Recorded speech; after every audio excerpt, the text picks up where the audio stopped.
Hello again. Welcome and welcome back. My name is Eric. This channel is called Report and Opine. It is Sunday, March 1, 2020.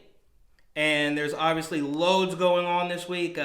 Coronavirus and South Carolina primaries and another round 10 of these dumpster fire debates. This was actually the worst of all of them, and we'll get to all that. But first, AOC is in danger of losing her congressional seat, which is amazing. The woman can barely count. She's out pounding the pavement really hard right now, urging all of the illegals to sign up for the census, and I guess the American citizens as well, for whatever they're worth, because if not enough people are counted, they're going to do a little redistricting, and she's going to lose her seat because regular Democrats don't like her. Okay? So good on regular Democrats for being a little bit sane and trying to get this crazy woman out of there. Go to Hollywood, AOC. Go host a show. You're in over your head. You have no idea what you're talking about. But I guess that makes sense because you were cast by Justice Democrats to primary the old guy and get him out of there while you were a bartender. So we all knew you didn't know anything about politics. Also, little bit of Trump news, of course, right? Donald Trump went to India, held some sort of Indian rally. Looked like everybody had a good time. Of course, Jim Acosta followed him all the way there to probe him on Russia 2.0. I mean, Jim, you went all the way to India and asked him about Russia, which we all know is fake. We all know it's fake, but you just can't get a grip on reality. And Donald Trump also held this press conference about COVID-19 or the coronavirus, as it were. And, Donald Trump can't win. Obviously, if he doesn't do anything, they say he doesn't care about the American people. If he does do something, they obviously call it racist. I mean, this whole thing is a complete mess. And the Democrats, they're so power hungry, they've tainted every single thing. You don't know what to trust. It's like, are we going to die today? No, it's just a Democratic talking point, right? And there's three angles with this virus. I mean, China wants you to think one thing. They want their people to think another thing. Donald Trump wants us to think one thing. And then the media and the Democrats want you to think something else. It's so crazy, this monster they've created. Like, the Democrats as a whole, they've driven people so crazy, calling Trump all the names in the book, driving people so far to the left that they vote for Bernie. And then they're like, well, again, not that far left. We just really wanted you to hate Donald Trump, but we don't want you to be a communist. Joe Biden did win in South Carolina, by the way, and we'll talk a little bit more about that. We've also got some peace talks in Afghanistan with the Taliban after, nearly 20 years of war. It looks like there's some sort of peace treaty in the works. Now, this also seems like you might be able to give Donald Trump a little bit of credit for this, but the New York Times won't. They won't do it. They say, oh, is this real? Of course, you have to question it because this is a very tough task and you have to question it. But if anybody's capable of doing it, I think it's Donald Trump. I mean, art of the deal, right? And then, of course, Donald Trump Jr. out at CPAC this week, he really went, he really put the screws to the Democrats. It's so crazy how they will call Trump and his whole entire family, his whole entire administration, all the names in the book, and as soon as one shot is fired back in their direction, pearls are clutched. It's insane. And there's a lot going on with CPAC. There's a lot of pretty young, rational thinking young women out there, and there's a little kerfuffle between the folks over at InfoWars getting kicked out of CPAC, and I'm not really sure as to why that happened. I mean, I guess InfoWars is a little more free speech minded, a little more libertarian and not quite so conservative, so there's a little headbutting there. Then we've also got Bill de Blasio making the rounds on television. I couldn't tell you why. I guess he's just endorsing Bernie Sanders, which makes total sense. I mean, de Blasio wants all these socialist programs so he can line his pockets with our New York tax dollars. And, of course, his wife is also thinking about running for Brooklyn Borough president. So the corruption continues with them. And Speaking of these socialist programs, there's this story about how some public school up in Washington Heights has installed washers and dryers for the homeless students, which is obviously a band-aid on a wound that needs stitches. These people are insane. But, I mean, another socialist program, par for the course, and then, like NYCHA, right? I mean, people want all this stuff given to them, but then complain when it doesn't work properly because the government doesn't really care about how stuff actually works. And then, fun fact, Barbara Corcoran of Shark Tank fame, real estate mogul, I guess she lost nearly $400,000 in a phishing scam. And,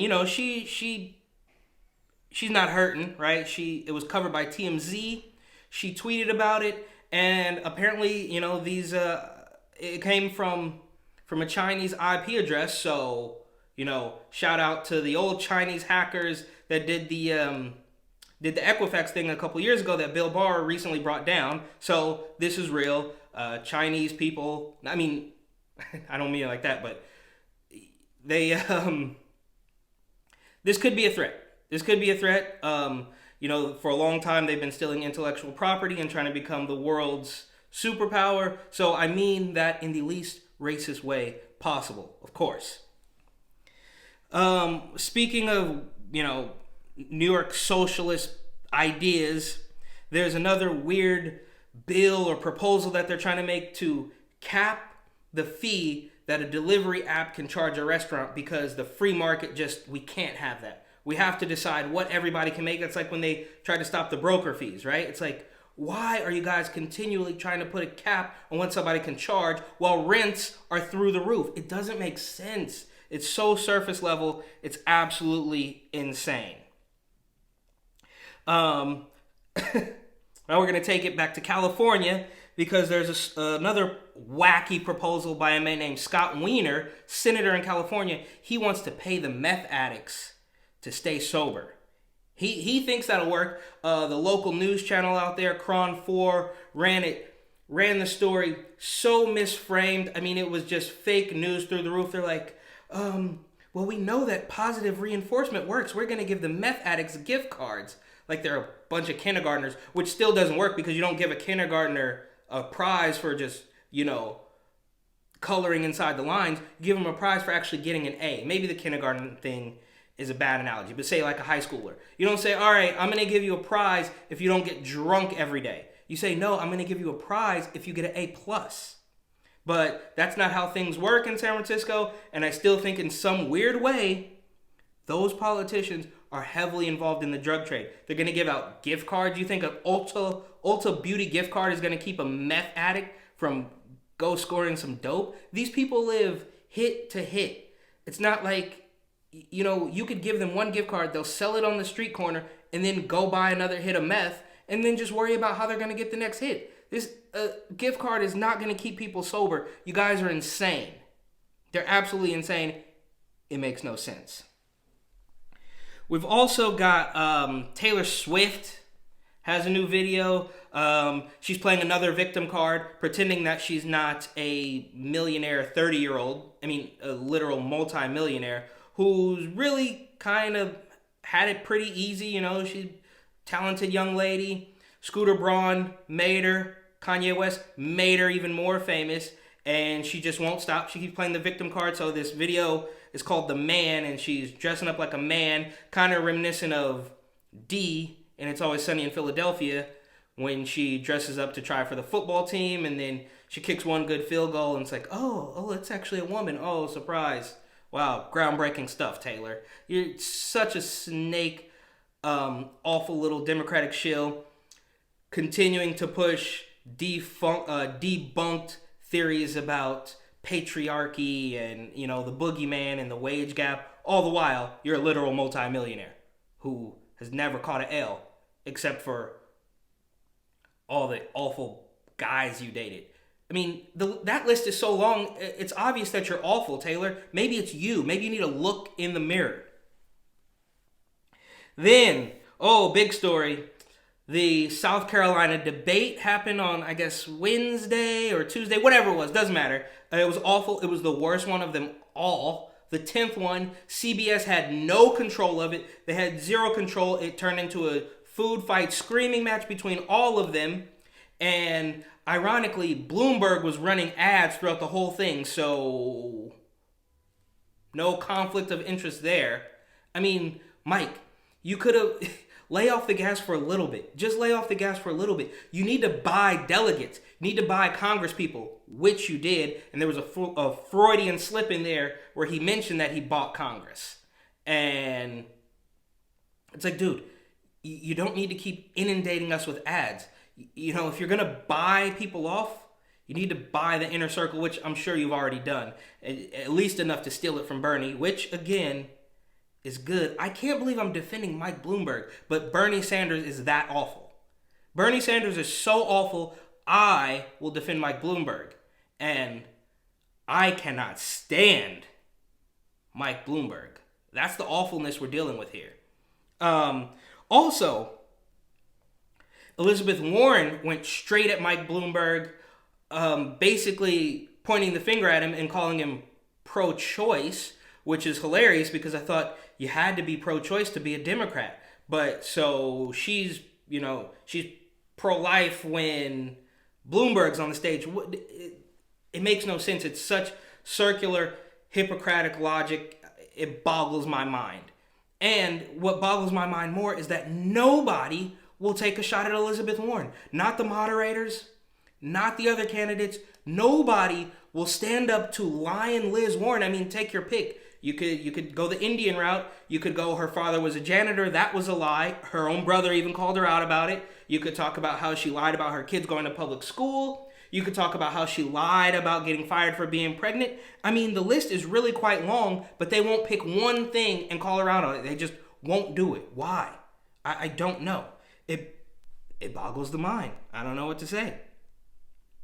Bloomberg also immediately jumped out the window and called Bernie a Russian asset, which, Mike, you're smarter than that, right? I mean, there's loads of things to pick on Bernie about. Mainly the fact that he doesn't even know how math works. The man hates the economy. He hates economics as a whole and would just throw it all in the garbage and say, we'll figure it out. He's like a 19-year-old kid trying to figure out how to pay rent. He's like, I'm going to sell my guitar. Bernie, you're awful too, but this is for you, Mike.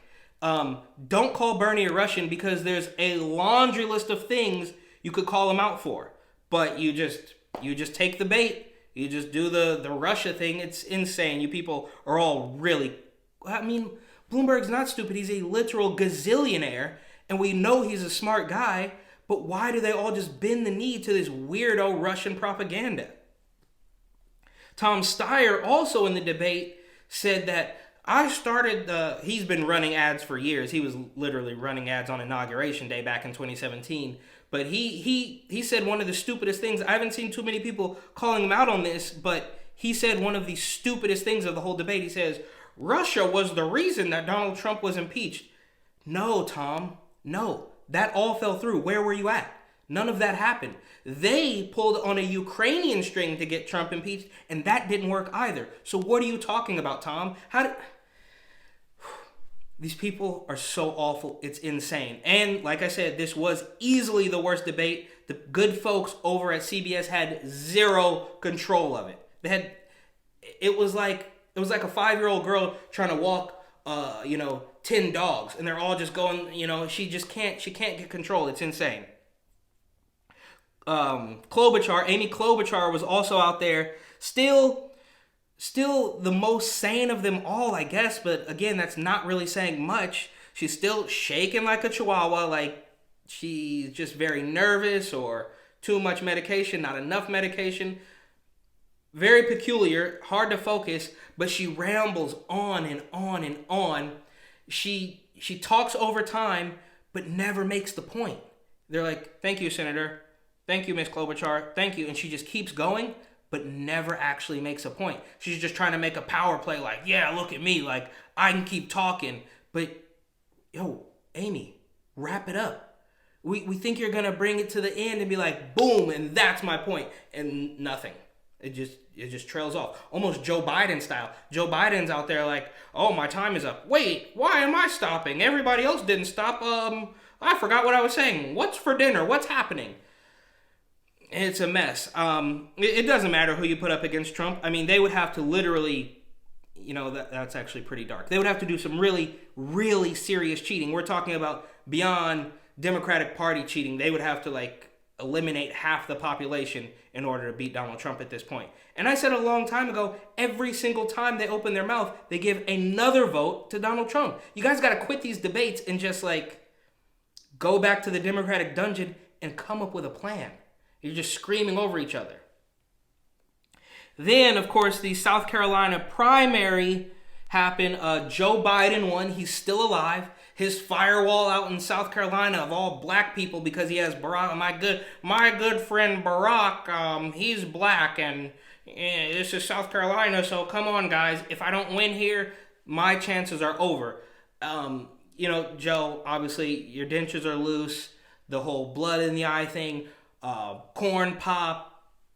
Just the list of your shenanigans goes on and on and on. But most notably, most recently, he said that 150 million people were killed in gun violence since 2007, which is obviously inaccurate. Nobody called him. None of the other contestants, none of the moderators, nobody said anything like, okay, Joe, moving on. It's maybe you want to say no, wrong, inaccurate, but they just won't do it. What's going on over there? Who's in charge? Who's in charge over there? They should have Donald Trump moderate the Democratic debates. That might be worth something. Anyways, the primaries, the South Carolina primaries are happening, or did happen. Joe Biden won because he was counting on the black people there to vote for him, and I guess system works, right? But in front of that, we had all the black media personalities just jumping out of the window. They just want to make sure that all the black people stay in line. Do not dare think about voting for Donald Trump. Get back in line. Joe Biden, no, not Joe Biden. Bernie, no, not Bernie. Bloomberg. Bloomberg is our guy, according to Charlemagne the God, and he is literally on CNN saying, "Yeah, I really like Mike Bloomberg. Stop and frisk wasn't so bad." Now, 2 years ago, he would have said Mike Bloomberg was the most racist man in the world for all that stop and frisk nonsense. But now, Bloomberg's the guy. Interesting, right? Interesting how that works. And he says, hey, I didn't get paid off. Yeah, right. Good on Charlemagne, though, because he collected checks from Kamala Harris, who obviously misspent her money because Charlemagne's voice wasn't enough to keep her in the race. But she was obviously paying him at one point, in my opinion. I mean, we might be able to get into that on another day, but it was clear that he was in the can for her. Now she's gone, and he's able to collect even larger checks from Mike Bloomberg and go on CNN and say, yeah, I really think Bloomberg has some good ideas, Which again, Bloomberg, it pains me to say, is better than Bernie Sanders. Because, this is really a lesser of two evils argument. But, all the talking heads, Charlemagne the God, Mark Lamont Hill, Angela Rye, obviously Don Lemon, they're also triggered that Donald Trump is opening up some black voices for Trump offices around the country, Florida, Georgia, stuff like that. And they're just like, oh, Trump's reaching out for the black vote, pander much? It's like, dude, you guys are in the tank for the Democrats and you're blasting Trump for pandering? Give me a break. The Democrats are obviously known panderers. It's absolutely insane. And he reaches out for the black vote, you say it's pandering. If he doesn't, you say he's racist and he doesn't care about black people. I recall Charlemagne the God going on his radio show all the time talking about we really need a specific black agenda. I don't believe that to be true, but even by your logic, you should enjoy the black voices for Trump offices. But doesn't matter. Orange man bad is the only point they have to make.